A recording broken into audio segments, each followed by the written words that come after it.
Good evening. It's a privilege to participate in this event. I'll make my remarks very brief. The idea of sustainable development in Indian law seems to have seeped in the late 80s, early 90s. 3-4 judges among themselves contributed to this, say from 86 to about 92, 93, when the idea of sustainable development is sown in the Indian environmental jurisprudence. But what's interesting, and this is my take on it, what's interesting is that sustainable development is traced to Article 21, Part 3 of the Constitution. I would like to think that sustainable development is part of Part 4 of the Constitution. And it is because we traced sustainable development to Part 3 that the idea of sustainable development is not fleshed out completely in Indian jurisprudence. When you say that there are material resources of the community which should not be concentrated in the hands of very few, 39, 38, Article 38, 39, 40, etc., I don't think it talks merely about the present generation, but it also talks about the future generation. It also talks about addressing inequities that will come as a consequence of development in the hands of the present generation.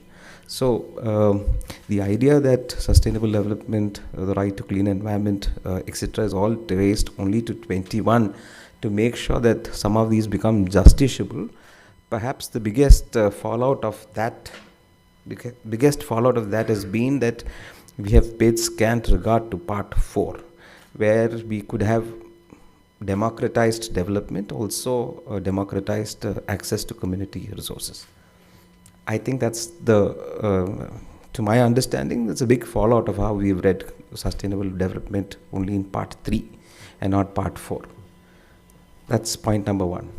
Point number two, because we're talking about sustainable development, I like to make 3 comments on the state of environmental law in India. And all of us struggle with it on a day-to-day basis in courts. Number one, environmental law is ostensibly statute-based here. But if you look at the environmental statutes, they themselves do not contain any standards. They do not say what's good and bad for the environment.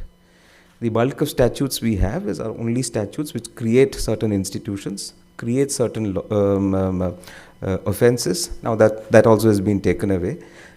The bulk of statutes we have is only creating a regulatory measure or a regulatory mechanism, but it doesn't tell you what the absolute standards or the ideal standards of environmentalism in this country must be. Most of it is therefore placed in subordinate legislation and is found only in circulars, notifications, etc. There are advantages of this, but there are more disadvantages, because advantages are that you can keep your standards, environmental standards, changing as time goes by. You can adapt it. But the problem here is that the state legislature or the parliament does not at all get to address the issue of what environmental standards need to be. Whether it be a EI notification or your rule-making powers for noise pollution, for water pollution, etc. The entirety of the standards is completely on subordinate legislation, which results in some amount of opacity. There is lack of transparency. There is also lack of public participation when these standards are actually put up to debate and then enacted as subordinate legislation. This is the second observation. Third is about our environmental institutions. It's been a long struggle, first of all, to have specialized institutions. The Supreme Court has tried time and again to have specialized environmental institutions. It's come with a lot of resistance over the last 25 years from different governments. 2, the Supreme Court has tried to ensure that these institutions are adequately staffed and occupied and are kept working. That's also been a continuous struggle. Justice Okhia knows some of the struggle, keeping those institutions alive, staffed well. This is the second point. The third point about environmental law in this country is some of the biggest decisions are taken in court. Shahrukh made a valid point as to how much of this decision making can actually for the first time take place in court.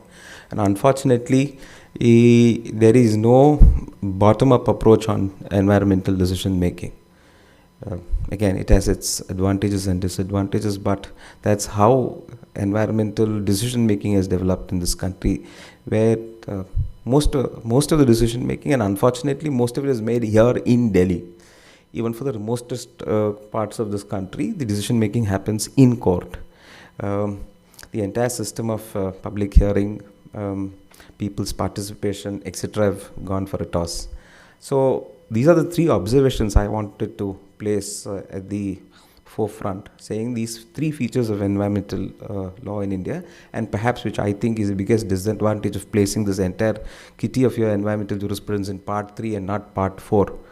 And not part 4, because if your idea of part 4 is distributive justice, then, and I think the constitution is flexible enough to accommodate sustainable development.